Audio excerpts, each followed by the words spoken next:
Kaixo, ongi etorriak azalera bideo podcastera, badakizue, aiaraldea edabideak ekoizten duen ikusentzunezko saio honetara, non astero botatzen diegun begirada bat eskualdeko egunerokotasunari, eta orokorrean saiatzen gara beti izaten udal baten ordezkaria, eta gero, bueno, nolabait ehun sozialaren beste ordezkari bat. Gaurko saioan, gurekin izango dugu Arantzazu Saratzaga de Isla, bera da Amurrioko zinegotzia, eta bueno, egia esan da, gaur, ez dakit zorionez edo zoritzarrez, luze hitz egin beharko dugu Amurrioko egoerari buruz, eta horren ostean izango dugu David Rodríguez Peña, bera da eskualdeko trikitilarien topaketaren bultzatzaileetako bat, eta berak ere azalduko digu apur bat, asteburuan egingo dutena, eta azken 3 urtetan egin dutena. Eta gehiegi luzatu gabe, esandakoa, laster hasiko gara Arantzazurekin hitz egiten.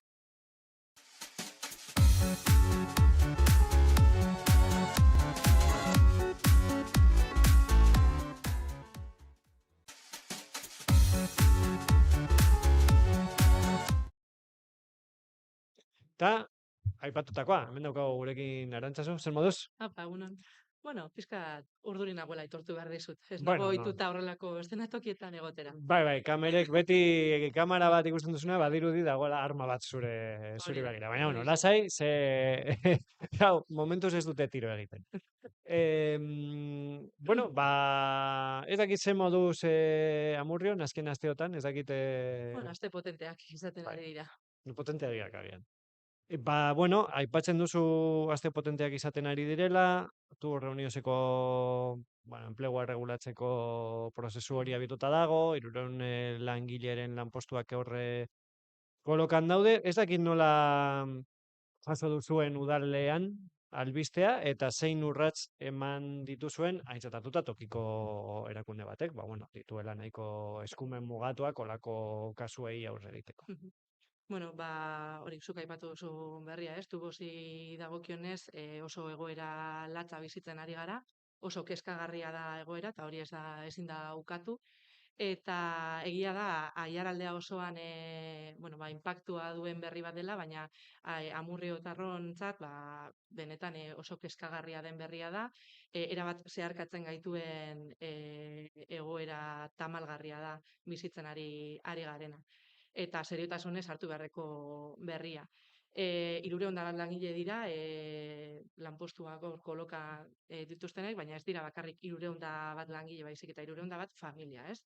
Eta, lehen aipatzen genuen gure artean, azkenean Amurrio herri txiki bat da, eta denok ditugu edo lagunen bat, edo ezagunen bat, edo inkluso familiako kideren bat, bertan lan egiten duena, eta zuzenean ikusi dugu, zelan egun batetik bestera, haien etorkizuna, ez? Familiako etorkizuna kolokan dutela ikusi dutela. Orduan, oso kezkagarria, eta instituzio moduan zelan hartu dugu, berdin, oso kezkatuta gaude, eta lehenengo momentutik, egin dugun lehenengo gauza, langilei gure babesa adieraztea izan da, ezinbestekoa zela uste dugu, eta horrela sentitzen dugu, eta egia da, instituzio moduan nahiko mugatutak ditugula influenziatzeko edo gaitasunak, baina aldugun neurrian horretan gabiltza, ez, lanean gabiltza. Berria plazaratu zenetik lehenengo momentuan langilekin elkarlanean edo harremanetan jarri ginen, komitearekin ere, Tubos Reunioneseko zuzendaritza taldearekin ere harremanetan egon gara, zein Eusko Jaurlaritzarekin edo gure kasuan Arabako Foru Aldundiarekin, ez? Eta horretan gabiltza, haiekin harremanetan, gure prestotasuna adieraziz eta gure eskuetan edo neurrian dagoena, martxan jarri nahian. Bihar daukazu bilera, ezta? Horixe, justo aipatuko nuen. Bihar, badakizu langileak plazara hurbilduko direla, eta bihar udaletxean bertan bilera bat izango dugu komitearekin, eta horrela jarraituko dugu. Alde neurrian laguntzen, eta batez ere gure babesa trasladatzen. Eta egon zarete, Amurrioko udala egon da Eusko Jaurlaritzarekin egondako bilera horretan, ez dakit ze irakurketa egin duzuen bilera horretan, edo Bai, zer aurreko duen. ostiralean burutu zen, uste Mhm. dut ostiralean burutu zen bilera hori, eta bertan, ba, bueno, Eusko Jaurlaritzako ordezkaritza egon zen, enpresako sindikatu guztien ordezkaritza, zein, bueno, Arabako Foru Aldundia, Bizkaiko Foru Aldundia, Trapagako udala, eta gu geuk ere bertan egon ginen. Eusko Jaurlaritzak argi utzi zuen, ba, bueno, ba, lehentasuna zorrari buelta ematea dela, eta bueno, ba, enpresak duen zor hori berriro berrez, osea, Bideragarri egitea. hori da, estrukturatzea berriro ere, ba, bueno, ba, erdibideko irtenbide bat bilatu ahal izateko, ez? Eta bueno, ba, gu bilerak beti positibotzat hartzen ditugu, ez? Horrelako egoera latza baten aurrean gaudenean, denon artean hitz egitea eta denon artean ba, adostasun bat edo beste konponbide bat bilatzea ezinbestekoa bilatzen dugu. Orduan, bilerak burutzen diren heinean, gu bertan egongo gara, gure babesa eta laguntza eskaintzen. Eta horretan gabiltza. Bueno, eta naiz eta zaila den, ba, alboratuko dugu apur bat tubos reunioseko gaia, eta hitz egingo dugu indarkeria matxisten aurrean Mhm. erantzun publikoa egiteko prozedura berritu duzuelako, ez? Ez dakit zertan datzan berrikuntza hori, ze hobekuntza sartu dituzuen, ze balorazio egiten duzue orain arteko prozeduraren inguruan. Bai, prozesuan martxan dago eta horretan ari da. Egia da berdintasun arlotik eta berdintasune batzordean ikaragarrezko lana egiten daudela eta horren arira dator zuk komentatzen duzun prozesua, ez? Bueno, ba, zoritzarrez indarkeria matxista gure kaleetan presente jarraitzen du eta presente dagoen bitartean guk udala moduan ikusten dugu ezinbestekoa dela gure protokoloak begiratzea, eguneratzea eta alden neurrian hobetzea, ez? Eta horretan datza martxan jarri den prozesu hau. Honen helburua da erantzun publikoa ematerako momentuan biktima izatea erdigunea. Ez? Batzuetan, ba, bueno, ba, protokoloetan erantzuna bideratzeko momentuan biktima beti presente egoten da, baina bere ongizatea bermatzea batzuetan igual zailegi bihurtzen da, ez? Eta horretan datza prozesu hau.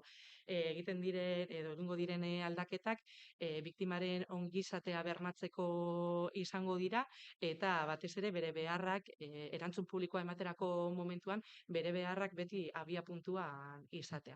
Eta horretan ari dira berdintasun batzordean eta horrela jarraituko dugu, ba, bueno, alden neurrian indarkeria matxistari aurre egiten alik eta hoberen, ez? Udala moduan gure erronkarik nagusiena hori da Amurrioko herrian indarkeria matxistari aurre egitea eta alden neurrian ekiditzea. Mhm. Eta gero, bueno, duela ez asko, eginaren eginez elkartek ireki zuen egoitza bat hemen eskualdean, eta, bueno, ba, duela aste batzuk, ba, kritikatu zuten, ez, Zabaleko ikastetxeko erekineko Mhm. irisgarritasun falta. Zein urrats eman duzu, edo zein aukera duzu urrats bat emateko zentzu horretan, edo nola baloratu duzu adierazpen hori?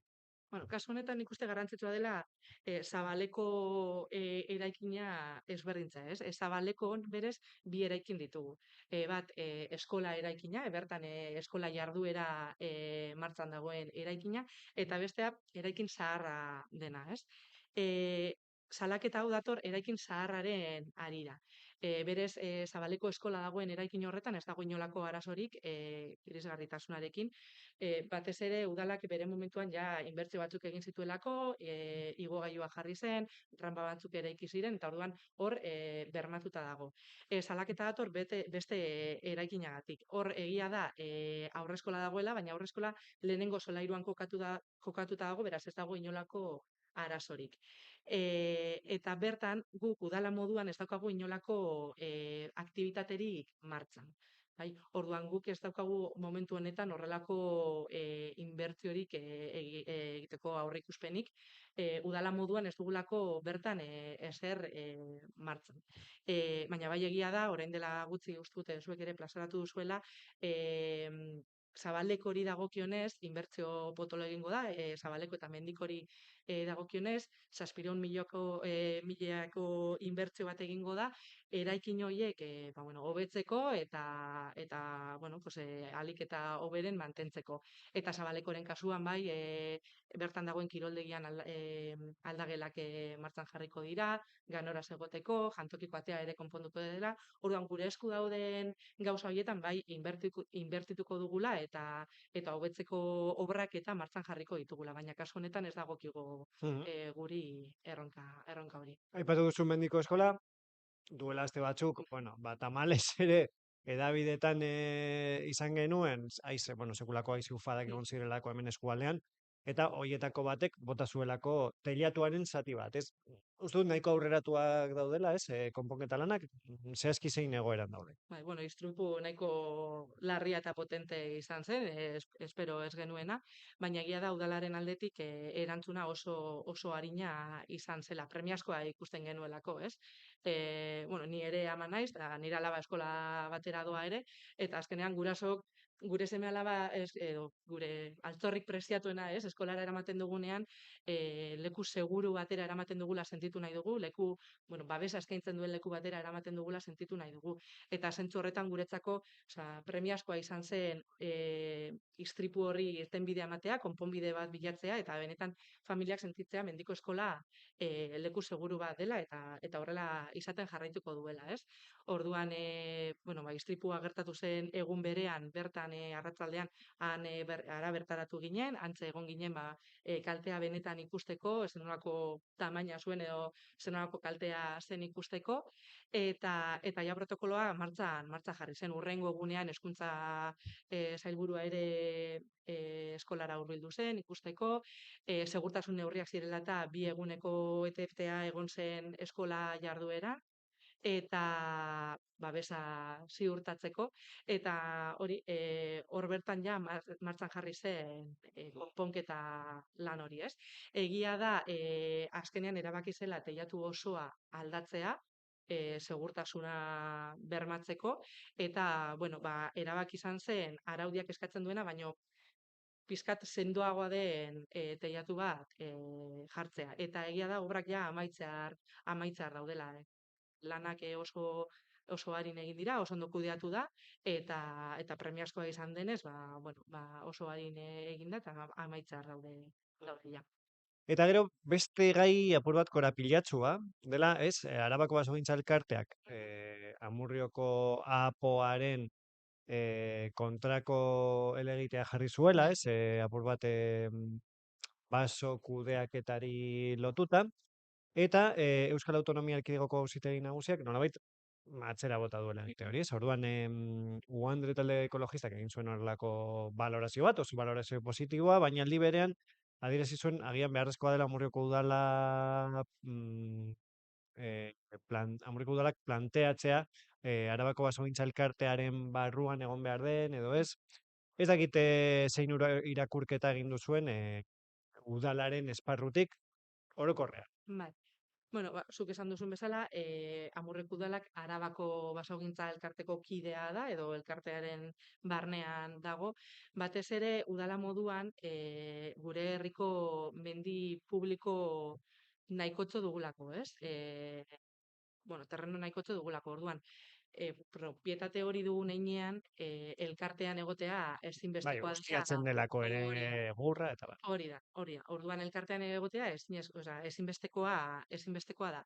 Baina zer gertatu zen hor, bueno, kideak garen heinean, bueno, kriterio propioa izateko eskubidea ere badaukagu. Orduan hor, kriterio ezberdinak mahai gainean jarri ziren eta horregatik udalak auzitegira eramatea erabaki zuen, ez? Batez ere ikusteko aber zenolako ahalmena edo bueno, eskubidea genuen guk gure erabakiak hartzerako momentuan. Eta guretzako oso positiboa izandako emaitza, batez ere mahai gainean jartzen duelako gu naiz eta elkartearen kide izan eskubidea dugula gure mendi publiko landa hoietan zer landatu nahi dugun edo zelan landatu nahi dugun eta zelan zaindu nahi dugun erabaki ahal izateko, ez? Eta horregatik guretzako positibotzat hartzen dugu izandako emaitza. Mhm. Eta ia bizita bakoitzarekin errepikatzen dugun galdera bat, urtebete igaro da Amurreko udal langileen mobilizazioak hasi Mhm. zirenetik, azken, ez dakit azken hilabetetan urratzen bat eman duzu eurekin, edo aldarrikapenen eztabaidarekin, ez dakit zelan Bueno, dagoen. gaia hori, dinosun bezala, orain dela urtebete hasi zen, eta urte luze honetan negoziazio maila ez da eten, ez? Gu beti zabalik egon gara, negoziazio maila irekita egon da, eta bueno, aurreko urteetan zehar hainbat bilerak egin dira, eta aurten zentzu horretan lanean jarraitzen dugu. De hecho, datorren astean uste dute 24an okertzen ez banaiz, beste bilera bat izango dute, eta bueno, elkarlanean aritzeko asmoa daukagu. Eta bilerak horrela demostratu den dute. Hemen arazoa zein da, ikusten dugula komitearen aldarrikapen nagusiena edo soldatari lotuta dagoela. Soldaten igoera eskatzen dutela azken finean nagusiki. Eta zentzu horretan udala ez dago prest momentu honetan horrelako pausurik emateko. Batez ere egoeraren irakurketa egiten dugulako eta kontestua ere irakurtzen dugulako. Orduan, bueno, aintzat hartzen baldin baditugu inguruan ditugun gainontzeko udalen errealitatea, erraz ikus dezakegu zelan Amurrioko udaleko langileek duten soldata inguruan ditugun udal langileen baino askoz handiagoa dela, ez? Holan memoriaz ari naiz, baina uste dut Laudioko udalarekin konparatuta, erdiko teknikari baten soldata Amurrion ia 8.000 euro gehiago dela Laudioko langilearekin konparatuta, ez? Mhm. Orduan, bueno, egoera horrela izan da, guk egiten dugun irakurketa da, pues, udaletxean ditugun edo udalen ditugun salarioak ez direla latzak, nahiko ondo daudela eta momentu honetan beste lehentasun batzuk daudela eta beste eskaera batzuk entzuteko prest gaude eta horrela adierazi dugu eta beste gai batzuetan adostasunak lortu ditugu, baina soldatari dagokionez, horre ez dugu bat egiten eta orain are gutxiago, ez? Ikusita zenolako panorama daukagune Amurrion, horrelako gaia hitz egitea gainean edo ondoan kaleratzeak ditugunean, guztiz kontraesina iruditzen zaigu. Mhm. Orduan, horretan jarraituko dugu lanean, baina gure helburua edo muga badakigu zein den, eta soldaten igorei buruz momentu honetan ez gaude prest. Mhm. Eta, bueno, aipatu duzu soldatak, ekonomia, 2026an gaudeia, ez dakit Mhm. nola da, zuen kasuan errazago duzu, ez? Gehiengo udal gobernu taldea gehiengoa da. Zelan doa aurtengo aurrekontuen onarpena edo lanketa, nola ikusten duzu? Bueno, aurrekontuen gaia erraza ez dut uste denik, ez? Azkenean diru publikoaz ari gara, herritarren ongizateaz ari gara eta bueno, ardura sartzeko gai potoloa da eta horretan ibili gara, ez? Ardura osoz aurrekontua osatu nahian. Justo hilabete honetan, osea, datorren astean ja zirriborroa argitaratuko dugu eta bueno, behin zirriborroa ja aurkeztu eta gero, alderdi guztiekin harremanetan jarriko gara, betiko moduan entzuteko prest gaudelako, besteen iritziak, besteen kezkak, eta horren arabera, bueno, adostasun punturen baten bilatzeko, eta horrelako gai potente batean, aho batez elkarrekin aurrera joateko. Mhm. Eta bukatzeko duela gutxi, jakin izan dugu Kuzkoa elkarteak Mhm. jasoko duela, bueno, urrezko guksaria, eta horrek, nola ez, ekartzen du, izango direla, pregoilariak. Mhm. Zergatik, edo zer nabarmenduko zenukete Kuzkoa elkartearen aldetik, nolabait, aitortza edo hori emateko. Bueno, egia da, Eurrezko guka erabakitzea Amurrion gai garrantzitsua dela, ez? Esaten duzunagatik, azkenean errekonozimendu moduko bat da, eta gero, horrekin Ikusgarritasun publikoa emateko hori ere. da, horrekin badator gero herriko jaietako pregoilaria esatea eta guretzako hori ohore handia da, ez? Eta bueno, Kuzko elkarteak 2018 urtean uste dut martxan jarri zen elkartea da eta egia da urte hauetan, bueno, egin duen lana ikusgarria dela eta benetan txalotzekoa, ez? kulturaldetik hainbat ekintzak egiten dituzte, baina horretaz gain solidaritasune handia erakutsi dute, bueno, gasaren alde egin dituzte hainbat ekintzak, dana gertatu zenean beste ekintza batzuk burutu zituzten. Orduan ikusten zaie, bueno, solidarioak direzela eta beti laguntzeko prest daudela, ez? Eta horretaz aparte, herrian oso murgildutak ikusten ditugu eta bueno, horren adibide bat, azken gabonetan ohitura elkartearekin batera Olentzeroren prestakuntza lanetan parte hartu dute ere. Orduan, bueno, bere konpromisoa, herriarekiko duten konpromisoa eta laguntzeko borondatea argi ikusten da, eta guk uste dugu garai hauetan horrelako izaerak txalotzekoak dira eta zaintzekoak, ez? Eta horren arira, bueno, aurten martxoaren 14an urrezko buka jasoko dute. Ederto, mil esker, Arantzazu, Zuei. etortzeagatik, eta arte hartzeko, hori, galdera sortau erantzuteko, eta animo bereziki orain Bai, daukazuen, udan moduan daukazuen errokarekin, dela, bueno, toboz bai, udal egunezeko. moduan eta herritar moduan bizitzen ari garena potolo da, osea, horretan ibiliko gara buru belarri. Ederto, mil esker, Zuei, eta laster arte, espero dugu. hurrengo arte hori da. Eta Eskerrik orain, asko. zuri, eta orain egingo dugu atsedenaldi txikitsu bat, eta, bueno, David izango dugu gurekin, eskualdeko trikitilarien topaketari buruz hitz egiteko.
Eta hitza hitz, hemen daukagu orain gurekin David Rodríguez Peña. Zer moduz? Oso ondo. Bueno, gonbidatu zaitugu, nola ez, asteburu honetan, ez, egingo duzuen trikitilarien topaketari buruz hitz egiteko. Hasteko, nola bururatu zitzaizuen jadanik da laugarren edizioa, ez? Hoi da. Nola bururatu zitzaizuen, bueno, ekimen hau antolatzea? Ikusten genuen beharra gure eskualdean, hainbat trikitilari eta pandero jole zeudela eskualdean, baina gero kaleetan ez zirela, ez zirela irtetzen gure kaleetara jotxera eta orduan ikusi genduen beharra, hori, alako zer antolatzea, hori, animatzeko bai trikitilari eta pandero jole guzti horiei, hori, gurekin jotxera eta hori izan pixkat gakoa. Eta urte hauetan zelan joan den parte hartzea, ditu den, edo jende ezberdina agian batzuk agertu dira urte batzuetan, beste batzuetan beste batzuk, ez dakit nola ikusten duzuen. Bueno, egia esan da ondo, baina niri berti gertatzen zaidan azkenean da beti espero dudala pixkat jende gehiago, porque azkenean badakit daudela ondino trikitilari eta pandero jole bexente gehiago ondino gure eskualdean, ez direnak gerturatzen. Eta horren aldetik, hori, pues nik luzatuko nahiko nioke, hori, gure gonbidapena eta hori, bai aurten, bai jeitxiala pixkat parte hartzea, ez dakit azkenean, pues hori, aurten ospatuko dugu Artziniegan, hasiera baten ospatuko genuen Okondon, baina jarri ginen Okondoko udalarekin harremanetan, berez bidaliko zidaten dokumentu bat hori bidaltzeko baimena eskatzeko, porque guk eskatzen duguna da udalei, azkenean posible baldin bada hori espazioaren bat gu gero baskaria egiteko. Osa, beste guztiaiak gure kontu egiten dugu. Eta berez bidaliko zidaten, dokumentu hori edo bidaltzeko eta ez zidaten bidali, itxaron nun, idatzi nien berriro, ezer, eta orduan, pues, erabaki genuen lekuz aldatzea. Mhm. Eta jo genuen Artziniegako udalerrira. Eta Eta, zein da hor plana? Txinegan apur bat egitaraua, non batuko zareten, non egongo zareten. vale, Artziniegan, ideia da gelditzea eguerdiko 12etan frontoian, egitea kale jira bate herritik trikipoteo baten moduan edo, eta ordu beterdiak aldera, gerturatzea igerilekuetako jantokira, Mhm. eta bertan, baskaria edukiko dugu, eta gero horren ostean, ja izango da pizkat, sobre la marcha, osea, ez dugu ezer zehatzik, baina, bueno, ideia da berez, hori, egitea kedada eguerdian, eta egitea pizkat trikipoteoa. Mhm. Eta hori, gombiatzen bai guztioi, badakit azkenean jende asko agian ez datorrela baskaltzera, baina badakit be bai, gero, naiz eta baskaltzera ez gelditu, badakit baten bat etorriko dala jotxera. Mhm. Bueno, Badago aukera, ez? bai, Trikitia edo panderoa jo nahi duenak, badauzka bi aukera, ez? Edo eguerdian batzea frontoian, edo gero arratsaldean joatea. hori da, osea, edonor dago gonbidatuta, berdin dio jo edo ez jo, osea, edonor etorri daiteke, eta hori bai eguerdian, bai arratsaldean, nahi duenean, osea, eguerdian etortzen bali bada, hori 12etan frontoian egingo dugu kedada, eta arratsaldean baldin bada, bertako jantokian Mhm. egongo gera. Eta berez, zein da dinamika, ez? Batzen zarete erabakitzen duzue guztion artean, ze abesti joko dituzuen, edo Bai, nola? hori da.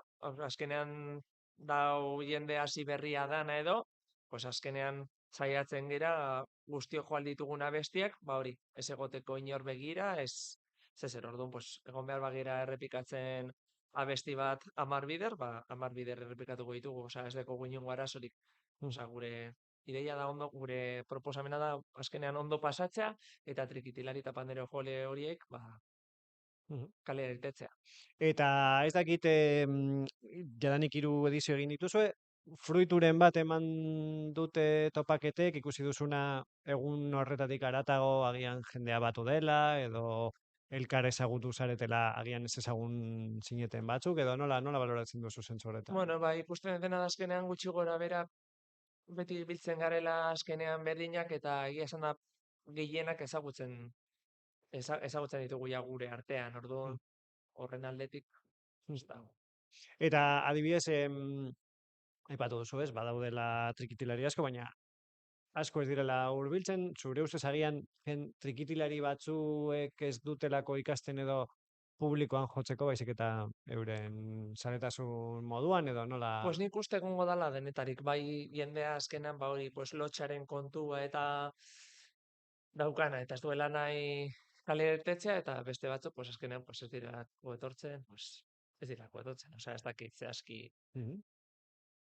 Eta zergatik. eta hori, orokorrean zenbat, adibidez, edizio honetan zenbat batuko zarete bazkaltzeko, ez dakit, karo, Vale. beste ekintzetan ez dakit. Bazkaltzeko aurten 27 izango gera, eta hori aurreko urteetan egon gara beti, hori, 30, 38 inguru. Osea, Mhm. egon gara tarte horretan, loniko gorik, aurten badakit azkenean eguraldi ona dela eta